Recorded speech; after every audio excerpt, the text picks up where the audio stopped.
Two British spies were thrown into a pit filled with insects, left there for months, and then executed in front of a crowd. And the worst part? Their mission was supposed to stop an empire. Instead, it helped it win. This is the story of a man who tried to outplay one of the most dangerous geopolitical conflicts in history, and failed so badly, it became one of Britain's most serious setbacks. In the 1800s, Britain and Russia were locked in a silent war. No official battles, no declarations, just spies, manipulation, paranoia. Because if Russia reached India, Britain's empire could collapse. Between them, a chaotic region of kingdoms, Khiva, Kokand, Bukhara, unstable, violent, unpredictable, and both empires wanted control. This was the battlefield. They called it the Great Game. One man believed he could control it. Arthur Conolly.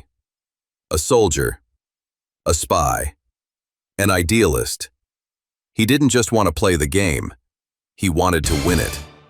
He believed something dangerous, that he could unite rival kingdoms and stop Russia with diplomacy alone. No army, no backup, just himself. His plan was simple. Too simple. Travel into Central Asia, convince hostile rulers to form an alliance, and turn them against Russia. If he succeeded, he would build a wall between Russia and India. If he failed, he would be alone, deep in enemy territory. But there was something else. Another British officer was already there, Colonel Charles Stoddard, sent to Bukhara years earlier. His mission? Negotiate. Instead, he insulted the ruler. Badly. He rode into the city on horseback, a privilege reserved for the Emir. He brought poor gifts. He broke local customs. The result? He was thrown into a dungeon, and Conolly still went. Despite warnings, despite the risks.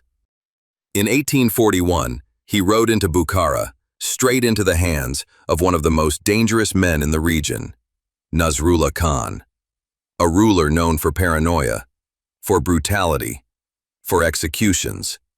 At first, he played friendly. He let Conolly meet Stoddard. Then he locked them both in. Then everything changed. Hundreds of miles away, Britain collapsed. During the First Anglo-Afghan War, a British army of 16,000 people tried to retreat from Kabul. They never made it. Ambushed, frozen, hunted through mountain passes. Almost all of them died. Only one man survived to tell the story, and that changed everything. Because suddenly, Britain didn't look powerful anymore. It looked weak, and Nasrullah Khan noticed. His attitude changed instantly. No more negotiations, no more respect. Now, they were spies. They were stripped, beaten, and thrown into the bug pit. A deep hole filled with insects, parasites, filth. That's where they stayed, for months. In June 1842, they were pulled out, weak, starving, barely alive. Two graves were already waiting. In front of a crowd, Stoddard was killed first, then Conolly. The Emir gave him one last chance. Convert or die. Conolly refused.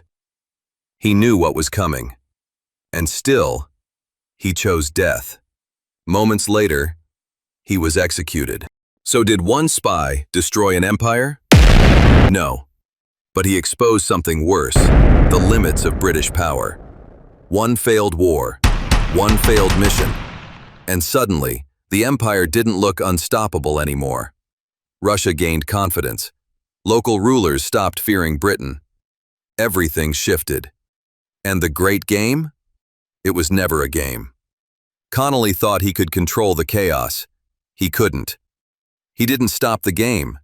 He became one of its casualties. History remembers empires, but stories like this show how fragile they really are.